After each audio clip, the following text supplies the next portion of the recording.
Hello and welcome to Agents of Nonprofit. My name is Alexander Lapa, and I'm here to speak with everyday superheroes helping nonprofits using technology. Joining me today is special guest Ben Duncombe from Australia, one of my longest distance guests so far. And we're here to talk about Salesforce and Salesforce recruiting. Ben, welcome to the show. Thank you for having me. It's a pleasure, and great to be one of the furthest guests away that you've had so far. As we talked in the pre-show, I love Australia. I've been there once. I want to go back. There's so much to explore, and that could be a whole conversation in itself. But I wanted to give people a context that what I like about that is just the idea of remembering that Salesforce is a global phenomenon, right? It's not just a North American or European, which is maybe what most people, most of my audience at least, has exposure to. But it really is a global phenomenon. It can be found pretty much anywhere in the world where there's an internet connection. So just want to share that. Yeah, I mean, for me, it's very evident with that. With the as a recruiter, the amount of people I see coming into Australia from other countries that have built a career in any country really in the world and built up their Salesforce skills, and then have the ability at some point to move to other countries with really Salesforce being that passport to opportunity. One of the things I do advocate for is the digital nomadic life. I spend half my year in Spain, half my year in Canada. So, the idea and the possibility of having to work remotely from Australia, even if it's part-time or full-time, that's amazing. Just to be able to pick up, from wherever you are and go there or vice versa. It's amazing to be part of the Salesforce ecosystem for one of those very reasons, or that's one of the very reasons why I love being part of the Salesforce ecosystem. For sure. Yeah, just make sure you pick the right months because people think Australia is sunny all year round. I'm sat here in a woolly jumper. It does get cold in winter. Probably not as cold as you're used to, though. Yeah, definitely. That's the reason why I escape the Canadian winters, because it gets cold. But because again, I could talk about Australia for quite a while. I love it. But let's talk more about you. And I want to know your background, where you came from. How is it that you are where you are today in terms of your career, of course? Yeah, sure. So I've been living in Australia for 13 years. I'm actually from London, in Britain. So spent the first 20 odd years of my life in London. Spent maybe 3 or 4 years of that working in recruitment in London, and then got the opportunity to join a company in Australia. So I built up my experience in recruitment and was able to get sponsored for an opportunity to come over and live and work in Australia. And 13 years later, I'm still here. So at that point, my early recruitment career was focused around another technology. So not Salesforce, but SAP. So the first 3 or 4 years in the UK. And then for the first maybe 3 or 4 years also in Australia, I focused on SAP and then found the Salesforce ecosystem and kind of haven't looked back since. So I've been a recruiter for quite some time and specializing in Salesforce for, I think now 7.5, 8 years. That's awesome. And what was the motivating factor to shift from SAP to Salesforce? Like, was there just an opportunity that presented itself, or was it a natural evolution, some kind of spark? I think one of the driving factors was that I always had the intention to set up my own business. And the company I was working for, I was very loyal to. I'd built really great relationships with the directors at the time, and they were very much an SAP recruitment business, and I didn't want to be competing with them. So I was looking at other technologies that were emerging and growing that potentially could be my specialism. And then the other thing with Salesforce was the ability to really understand the platform. I'd spent like I said 8-9 years working as an SAP recruiter, more 6 or 7, I think. And I'd never actually seen an SAP screen. To this day, I've never actually seen what SAP looks like to either the user or the consultant building it. And at the time, that wasn't strange to me. It was just kind of how it was. But then when I did some more research around Salesforce and identified there were developer orgs and then Trailhead and things like that. I just was able to connect a lot better with the technology, and I've then since gone on to get certified myself. So back in 2019, I became a certified administrator, which I'd never have been able to do in SAP, and I feel it just gives me greater connection with my clients and candidates because I can understand what they're talking about, what their pain points are, how they're solving problems, what their roadmap actually entails, things like that I would never really have been able to do with SAP. I think the terminology is a walled garden because previous to Salesforce, I did Siebel, and it was a kind of the same thing where if you're not actively working in it, if you're just recruiting for it, for example, you can't really get into that garden. And it sounds like SAP was the same thing then.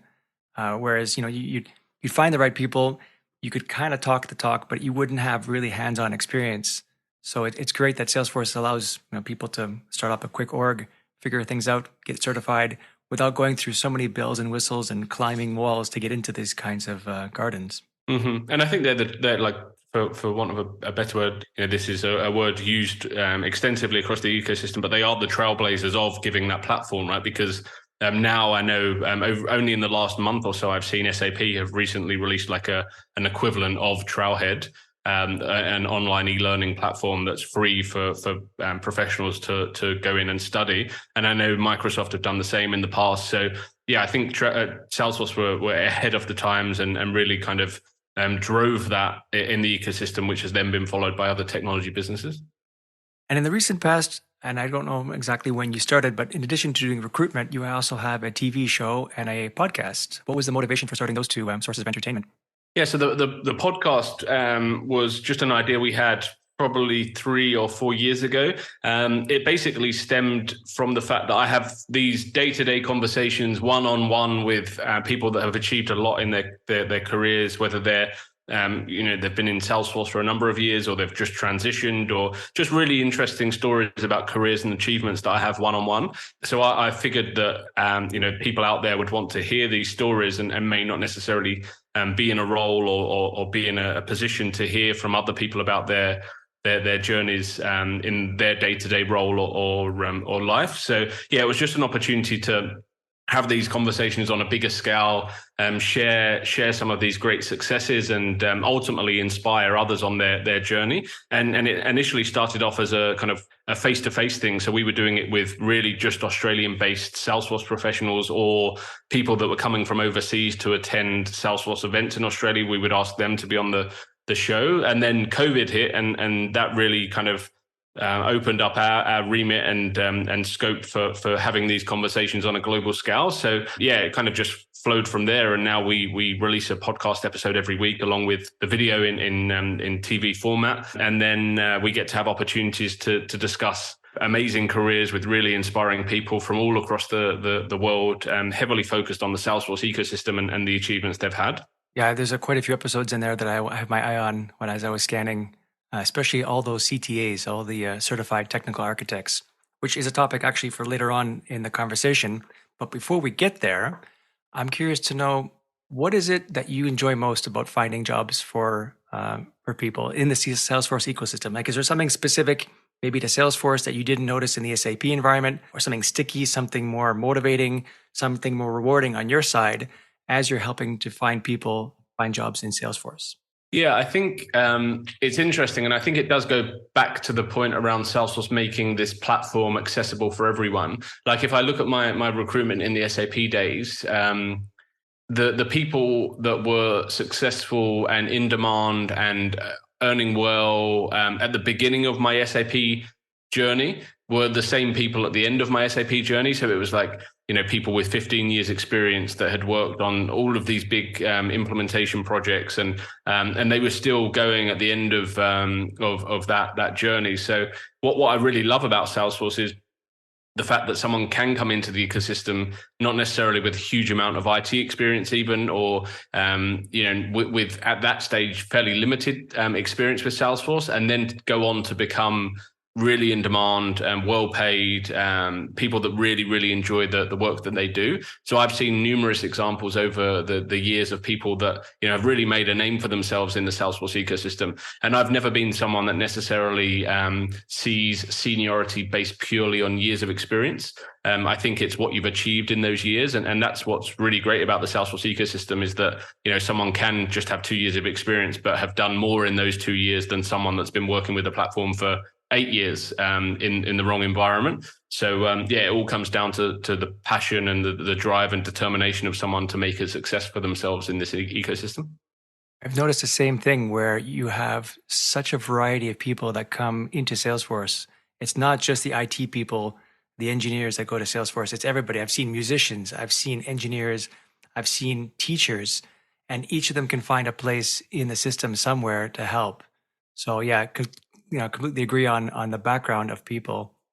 Yeah, I'll give you one example that really stands out for me as well. There's a gentleman in Australia who he was a doctor in India.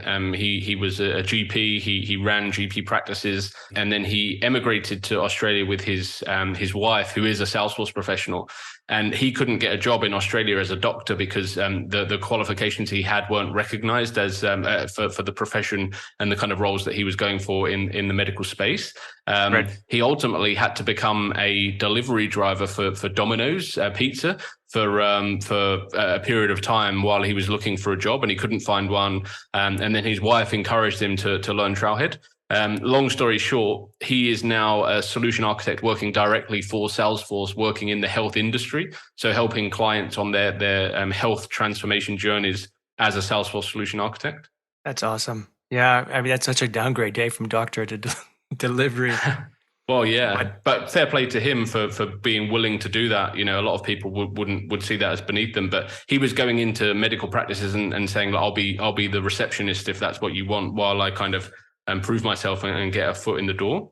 yeah, so low barrier to entry, or not, maybe that's not the right wording, but at least an easy doorway into the world is part one.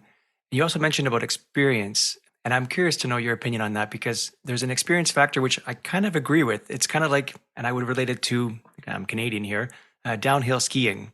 And I've been downhill skiing for like 20 years, but I wouldn't say I'm a very awesome skier. I'm experienced. I know what I'm doing on the slopes, but there are people who have started, maybe 2 years ago who probably are better than I am.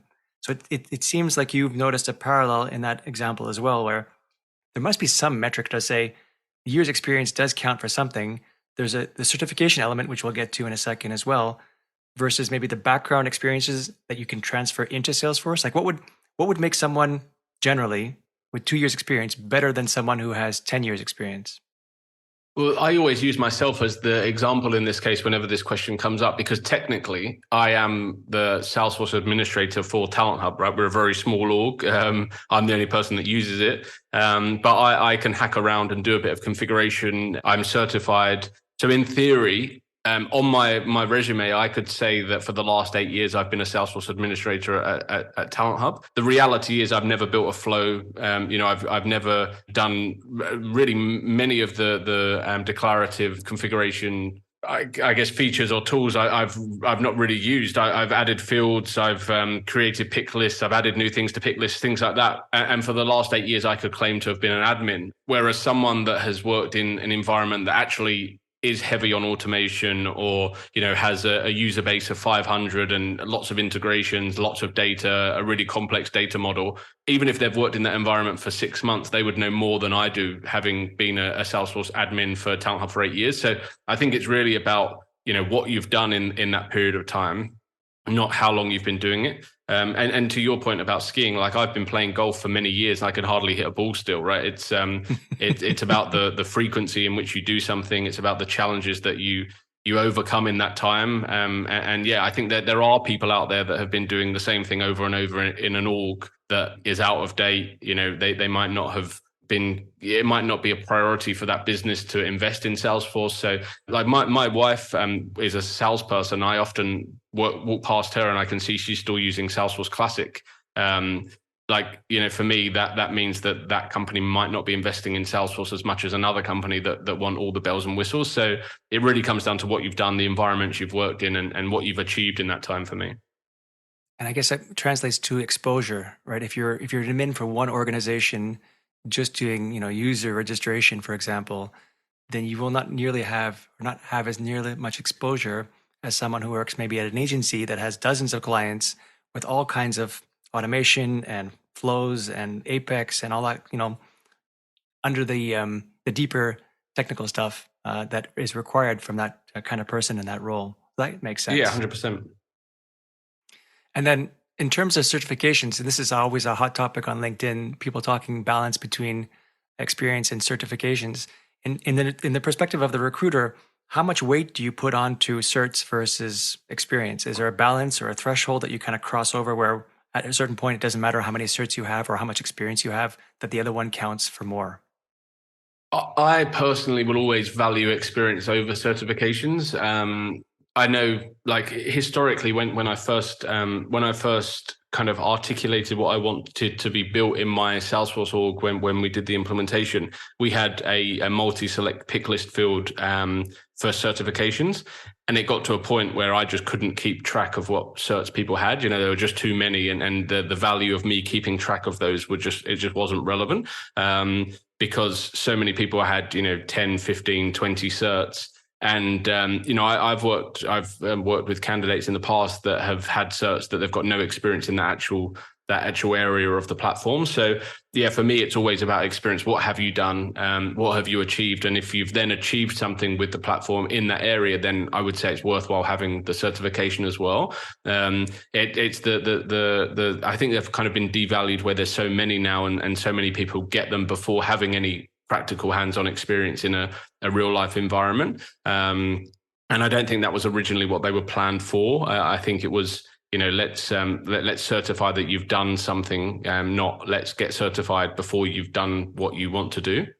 And then that's from the person doing the certifications. What about from either the agency or the client that's recruiting for people? Do they have certain restrictions or requirements on how many certs they have and which certs people have? Or is it really find us the right candidate based on the overall profile of which experience counts for more than just certs? Yeah, I think it depends. I still think I've never seen a company hire someone purely based on certifications, but I have seen companies not hire people because they don't have certifications, if that makes sense. So I'll give you an example. One company I work with, predominantly consulting firms, I find put the most emphasis on certifications. So there's one company I work with, and for a lead consultant, they would expect them to have what they call the big five, which I think are admin, maybe advanced admin, sales, service, and experience cloud. So they would expect their lead consultants to all have 5 certifications as a minimum, based on the kind of work that they do. That's kind of their core offering or core offerings. So yeah, that's why they do that. On the end customer side, so like not-for-profits or companies that use Salesforce and are looking for people internally to manage their org, I find that they have kind of a less of an expectation around certifications. Typically, they would look for someone to have at least one. And I always recommend to people that if you are serious about a career in Salesforce, you should have at least one. And the more senior you are, maybe you should have more than that. But we get the people say sometimes, oh, I haven't had time to do a cert. But if you're working with the platform, you should be able to pass the admin cert, especially if you've been working with the platform for some time. So yeah, I think there is some expectation that you will have certs from both consulting and end user companies. But companies don't hire you just because you have certs. You still need to be able to back that up with experience. Yeah, and I agree. I've seen the same kind of trends. I'm curious to know, because we mentioned it earlier, the CTA, the Certified Technical Architect, which is the apex of the pillar of the technical world in Salesforce. And you've had quite a few CTAs on your podcast as guests. And I'm curious to know, in your experience and your exposure, is a CTA worth it? I mean, it takes typically, I imagine, a number of years to get there. A lot of mastery across a lot of different domains, technical elements. I mean, there's a lot of prerequisites. I'm not even sure how many there are anymore, but at least 14 is the number that comes to my head before you can get your CTA. So is it worth it? Is that journey worth it? Is investing so much of your time and energy to get that CTA, is the benefits of having that CTA worth it, in your opinion?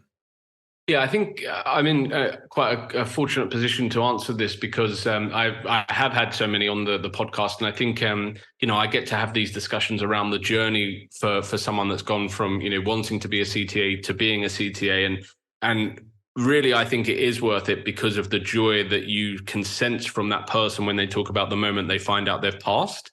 But also, it is such a sacrifice. Like, I was speaking to a lady yesterday that was talking about, she started her CTA journey when she was on maternity leave, and her son is 6, and she just passed the journey. So, that investment of time, and then your whole family, your friends, everyone has to be on that journey with you, because you do give up so much through that process. So I think it definitely is worth it, but you need to have a why. Like, you need to know why it's important to you. because there's a drain on your social ability to engage with friends. There's a drain on mental health, I'm sure. There's early mornings, late nights. Like it really is a all or nothing. Like you have to be all in and really want it. So yeah, it's well worth it because there are still so few people in the world that have it. And I know from speaking to so many of them that the journey is grueling, difficult, but very rewarding when you finally do get that pass. So I think if you've got the right reasons for doing it and you really can commit and you're willing to commit that time, then 100%. But it's not for everyone, right? It's not like I don't think you have to have it if you want to be seen as a great architect. I think it opens doors for people, especially with Salesforce partners. It can be something that really differentiates you from other people in the market, and you definitely do get looked to as someone that's achieved a lot and knows a lot. So it does give you that tick in the box for you would be the go-to person in an organization that are using Salesforce or a partner that are implementing Salesforce, because everyone knows it is such an achievement, but you need to know why you're doing it. So I just double checked. It's actually 10 certs that you need to be able to get the CTA one. So CTA is number 11. And I'm curious to know then, in talking about the balance between experience and certifications, does getting the CTA automatically not nullify, but at least we talked about people who have a lot of certifications but not enough experience to balance that kind of certifications. Do you find that's not true with the CTA? That when you have the CTA, I mean, you've done it. You've made the top of the pyramid. Your experience, whether it's a 1 year, it can't be 1 year, but if it's 3 years versus 10 years, the difference becomes a little less important in that it's more of a bundle of experience and the CTA certification. Yeah, I would say so. And the reason I say this is because all of the other certifications are theoretical. So they're multiple choice questions that you can retake over and over. I think there's a cap on how many times you can do them, but you can retake them. It's done on your laptop, your screen, and multiple choice questions. Whereas for anyone listening that doesn't know, the CTA is, so yes, there's prerequisites. You have to have achieved those 10 certifications before, but that's only that then enables you to go for the CTA. So it's kind of the starting point then for your journey to CTA. And that's a lengthy process because ultimately there aren't that many review boards available. But the review board consists of you're given a scenario. You have, I think it's 3 hours. Don't quote me on that, but I think it's 3 hours to prepare a solution to that scenario or problem. And then you present that back to a panel of judges, which I think is anywhere between 3 and 5 judges. That could be done face-to-face or over Zoom, depending on availability of judges. And then there's a Q&A at the end of it where they kind of grill you on your solution. They look for holes in your solution and ask questions and you answer around that. So it's much more thorough than the other certifications. The pass rate is very low in comparison to the other certifications. And having spoken to lots of people, they often don't pass it first time. And it's also very costly in comparison to the other certs. So it's one of those things that, you wouldn't want to be wasting money on. You have to be at the right level to approach it. And there are some requirements that you actually prove that you're at the right level before you go and sit the review board to stop people going for it and not being ready. So yeah, it's a lot more thorough, and you wouldn't pass it unless you have vast experience across the platform. Doesn't necessarily mean a huge amount of years. Like I think there is obviously a limit to how much you can learn in a short space of time, but typically we're seeing people that have either worked with the platform for quite a long time on big projects, or have worked in other technologies, other architecture roles in big technical transformations, and then move into the Salesforce ecosystem and learn Salesforce and then become CTAs. So it's not something someone would necessarily do with like 1 year Salesforce experience with no background in other technologies. It's really the heavy lifting architecture and being a real kind of high level architect with detailed Salesforce knowledge. And then the most important question that you can answer in terms of recruiting, what about salary? I mean, does the CTA merit or at least offer you a significant increase, a bump up from a typical architect that doesn't have CTA? Yeah, I get this question a lot. And it's funny because we're actually doing our Salesforce salary survey at the moment. So we're closing that out soon. So I'll have actual data to present around this soon. But my perception is yes, like if you pass the CTA review board, and let's say you're working for a Salesforce partner and during that time you become a CTA, I would be very surprised if they didn't increase your salary. And then if you move between companies, you definitely have several companies to pick from, and definitely a higher salary than if you hadn't achieved that CTA. I think that's very, very much the answer for partners, because for them it's the more certifications they have, the better, and the more CTAs a partner has, the kind of the better they're seen to be in the market, I guess, in terms of the opportunities they may get passed from Salesforce. So I would definitely say that a salary would go up if you pass the CTA. There'll be some outlying numbers that would say some technical architects earn similar money to CTAs already, but I think it really depends on the company you're working for and so on. But yeah, my view is that if someone was to pass the CTA, they'd very likely be in for a pay rise, whether that's staying with their current company or moving to somewhere else. And I imagine, of course, there's geography changes as well. I mean, someone who works in the US might not make as much or might make more than someone in, well, actually, I don't know. What are the geography? Do you know any geography differences between them, between different countries? Like if we were to pick the top four or three, let's say US, UK, and Australia, I guess the CTA is always measured, or any certification, not necessarily, or any Salesforce professional. Let's not necessarily focus too much on the CTA part. But any Salesforce professional, do you find that there's big geographical differences between those three countries? Whenever I've spoken to anyone in North America about coming to Australia, it always seems to be that the salary is the sticking point, because they tend to earn more in North America, from my experience, than they would achieve in Australia. The UK, I don't think so much. I think it's probably in line. Maybe there might be a slight difference between the salaries when you take into consideration tax and things like that. I think contracting daily rates are higher as well in the US and the UK than Australia, but actual salaries I think Australia and the UK are kind of on par. But I think North American salaries are typically higher, based on the conversations I have. I don't have a huge amount of data around that, because most of the conversations I have are with Australia and New Zealand based professionals, but that's just going off of the conversations I have had with people potentially considering opportunities to move to Australia or New Zealand. And I'm really curious now about the results of this survey, because like I'm freelance, for example. I haven't worked for an employee for many, many years.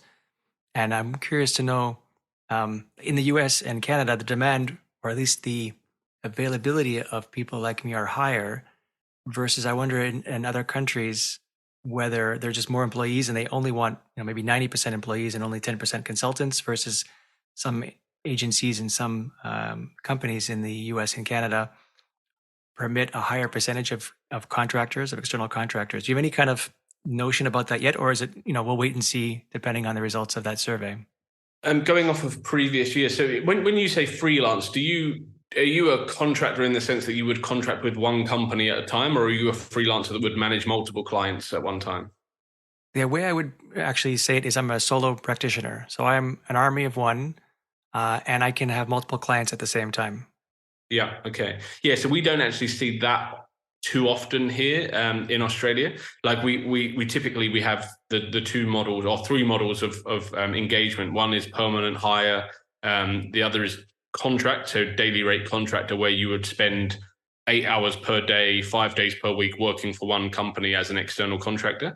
And then the third option is like a fixed term employment, which is like the worst of the bunch, basically, because you earn a permanent salary, so like the equivalent of a salaried engagement, but you have like an end date on your employment. So typically it's like a 12-month fixed term contract where you would earn, let's say, $100,000, but your contract ends in a year's time.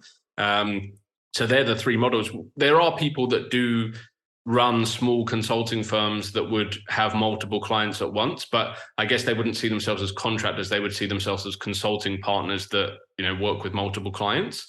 So yeah, if I look back over the last couple of years, the for us as a business, we were doing kind of 50% contract and 50% permanent hires. But this year it's more like 70% permanent, 30% contract. And over the last couple of months, I would say it's more like kind of 80-90% permanent hires, 10% contract. It was really just through those COVID years where the market really spiked and there was so much demand and so few people that people were really able to kind of name their terms, and a lot of people were moving into the contract market. And then obviously you've got consulting companies that are seen as external providers where they might do some staff augmentation and place individuals as contractors as well. But if I'm helping a client to hire, it would typically be one of those permanent contract or fixed term. Okay, that's good to know. I didn't know that there was such a difference, which is interesting. What about from the perspective of clients? Do you have a sense of the needs of a client depend or differs depending on the country that they're in? Would a Salesforce is Salesforce, of course, but is like Sales Cloud less interesting or less popular in certain parts of the world, or by industry, maybe any other kind of differentiating factor of the needs of a client in looking for Salesforce people in various parts of the world? I haven't seen particular trends around technology or clouds. I do know that environments seem to be a lot bigger in America than we have here. Like we have some very big customers, the big telecoms, the big banks, things like that, where you've got thousands of users, but they're the outliers, I would say. Like the average user base is going to be a lot smaller here in Australia than you get in the US and also the UK. I think in the UK you have like multi-country rollouts. So you would have companies doing implementations in the UK, but then also rolling out to countries in Europe and Asia and so on. And in Australia, we tend to see companies rolling out to Australian users and some New Zealand, and you'll get the odd one that does a bit of Asia, but yeah, on the whole, it tends to be like focused on the country that we're in. And then, we're probably a little bit behind the curve in terms of the adoption of technology here. So we see, like some of the skill sets that are being hired in North America are very much like specialists in cloud. So, you'll get like CPQ consultants, and that's only really starting to take shape here in Australia more recently, in that people will be specialists in clouds. Obviously, like things like marketing cloud, there's always been specialists because they're different. They're that was off platform, but yeah, ultimately we would typically see here people hiring for a consultant that has experience with Sales Cloud, Service Cloud, and ideally CPQ experience. More recently, it's become that people will look for like a CPQ specialist. As an example, I'm just using CPQ as an example. Obviously, it could be field service lightning, it could be not for profit, it could be anything really. But I know from speaking to people in the US, there's a lot more people that have been specialists in one cloud or product for a long period of time. Let's talk a bit more about nonprofits. Any sense of differences or the popularity of using Salesforce for nonprofits in Oceania and the UK? Yeah, I mean, not-for-profits are, we have a lot of not-for-profits using Salesforce in ANZ, some big and lots of small. I think there's always this perception when I speak to candidates to have that there's some hesitancy to work at not-for-profits because they see the environments as relatively limited in terms of the investment in Salesforce, the breadth of the platform, and things like that. So it can be quite hard to recruit for not-for-profits. I think that perception is often wrong. I think having spoken to lots of people that do specialize in not-for-profit, I understand that the environments can be very complex. The work can be very challenging, but I also know it can be really rewarding to deliver outcomes for these businesses. But yeah, that's often the perception that you're only going to work with the not-for-profit success pack, or you're going to have a limited budget and things like that. But there's lots of opportunity. There's lots of not-for-profits that really struggle to hire Salesforce talent in ANZ. And there are some partners here that just specialize in not-for-profits and really delivering great outcomes for these businesses. I'm really happy to hear that that it's thriving there too, or at least growing. Because there are a lot of good CRMs out there for nonprofits. Salesforce doesn't necessarily fit the bill for everyone and for every organization, but it is a wonderful package, and especially with that new nonprofit cloud that's come out recently, even more future options going forward. So exciting. Yeah. And I find that like people that I do speak to tend to either be not for profit, like they want to work in not for profits, or they don't want to work. Like we tend not to have too many people that dip in and out of not for profits. It's either what they're passionate about and what they want to do, or they would prefer to work for like a private sector end customer in banking or something like that. I get that. I mean, I was sucked in. Actually, one of my first clients was a nonprofit, and the other one was a media company. And then just as time passed, I got just sucked into the nonprofit world because it was just so alluring. So and now that I'm in there, I don't want to leave. So I Mm. get that there's a kind of uh, a invisible wall between the two of them in terms of interest levels. It's one or the other tends to be. Yeah. I'm curious to know any major or any, because COVID, of course, has been a nice big whack to everybody, but any other trends that you've noticed in the Salesforce career paths for people? Like I know there's a few more certs that have come out recently, and I'm sure there'll be more in the future. But any other general trends and patterns that you've noticed that you'd like to make a comment about from the Salesforce side of things? Yeah, like we've spoken about the barrier to entry being lower in Salesforce because of things like childhood, but I do really sympathize at the moment with entry level candidates because yes, you can learn Salesforce. Yes, there's the platform there to get hands-on. You can have a developer org, you can get certified, but it is still really hard at the moment to find your first entry-level Salesforce role. And I think that's something that I would like to see change. I don't know what the answer is. But yeah, right now we're seeing a lot of people that are being lured into the ecosystem, that are getting experience through things like Trailhead, but then really struggling to get a job. And I think a lot of people think the answer is to get experience like volunteering with a not-for-profit. We see that being pushed a lot, but I feel that, it's really important that not-for-profit has some sort of internal expertise that can oversee the work that someone's doing. You shouldn't just give the keys to your kingdom to someone that is just learning, because things can go wrong. So yeah, I'm not sure what the answer is, but that's definitely a trend I'm seeing at the moment where there has been less demand across the board for Salesforce talent, just because we couldn't keep up at those COVID levels of hiring. Obviously the global economy is in a bit of a rocky position, so companies aren't as loose with the purse strings in terms of hiring right now. And the ones that I'm seeing that are being most affected are those entry level people that are struggling to find opportunities. That's interesting because there was a study done not so long ago, I forget the exact date, that talked about like 9 million jobs being created by 2026. So what you're seeing, I guess, is contrary to that, is, or at least the entry level people, or maybe there's just so many people that the market's being flooded by them that they're struggling to find and get their hands and experience, get their feet wet. I forget the exact expression I was hunting for there, but Yeah, to get I've started. seen that study, and I think if you drew, I've not looked at it recently, but I think that like if you drill down into it, I think it's not like those 9 million roles aren't hands-on Salesforce professionals. It's the broader economy. So it's the salespeople, it's customer success, it's Okay. the people that are going to benefit from a company implementing Salesforce. And yeah, also I think those facts and figures were released pre things like ChatGPT, which ultimately that could these tools could have an impact on some of the roles in the Salesforce ecosystem as well. So yeah, it'll be interesting to see if they release something that like some more up to date stats. But that those studies are one of the reasons that people come into the ecosystem, and that's why I feel we need to do more to help junior people, because they're coming in on the promise of all these jobs, and then they're finding that isn't the reality.